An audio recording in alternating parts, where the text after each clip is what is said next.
Pogi Masin George. Meron na rin kakabsat. Naspak ka rin George.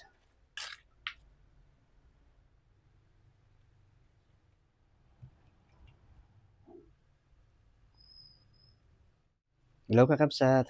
Yan, mag-ulam tayo ng dinakdakan. Yan, iprito ko na tong kanin ng baboy. Lagyan natin dito. Matapos nagprito rin tayo ng atay ng baboy.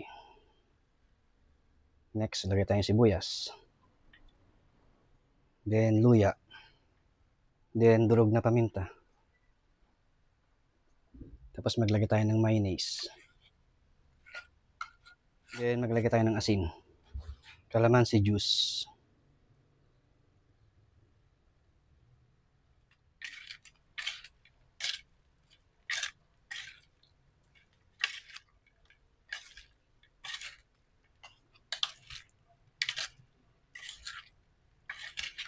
Pogi Masin George.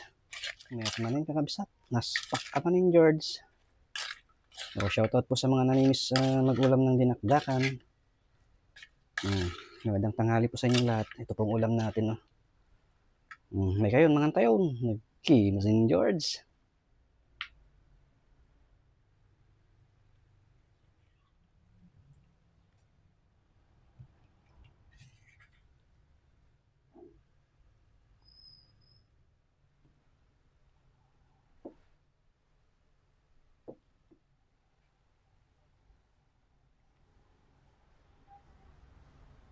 Magandang tanghali kakabsat, kain na po tayo. Yan, nagluto tayo ng dinakdakan. Pray muna tayo bago tayo kumain.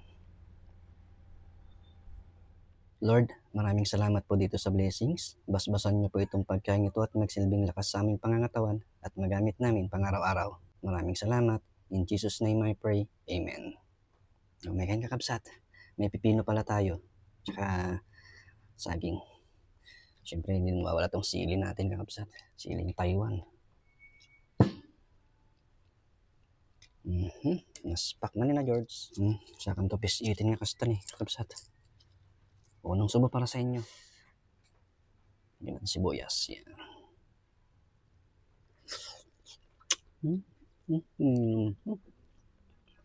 Panalo.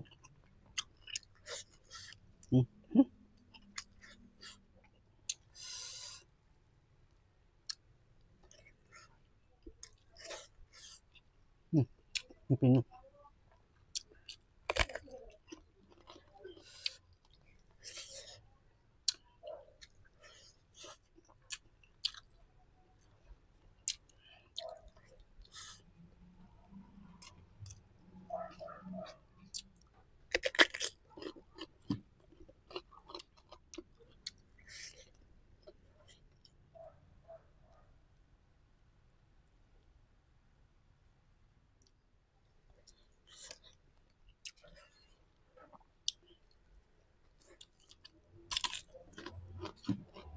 Nga pala kakabsat, yung may mga TikTok account.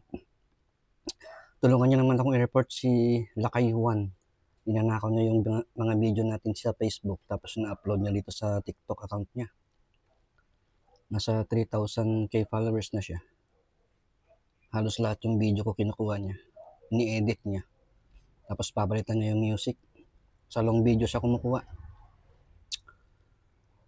Pati sa main profile ko kinukuha niya yung mga video.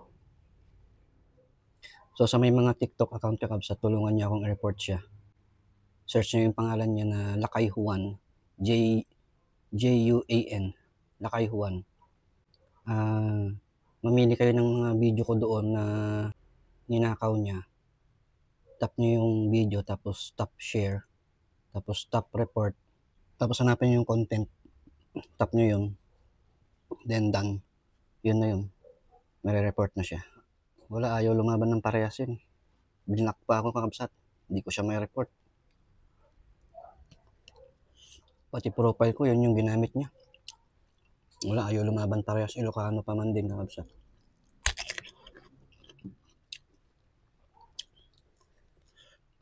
So yun, may mga TikTok account kakabsat. Tulungan niyo akong report.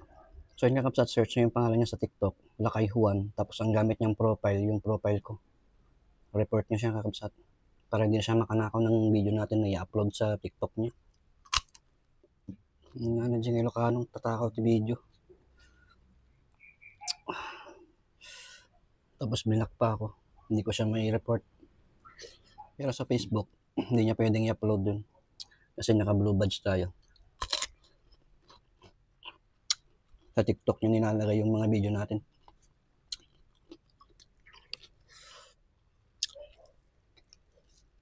Sabagay.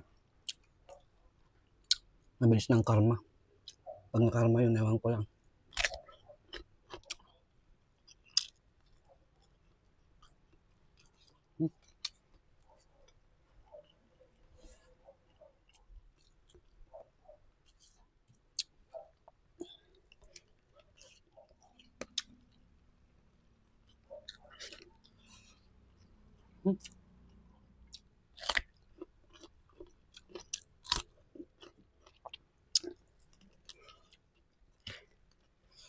Ay, thank you, Lord.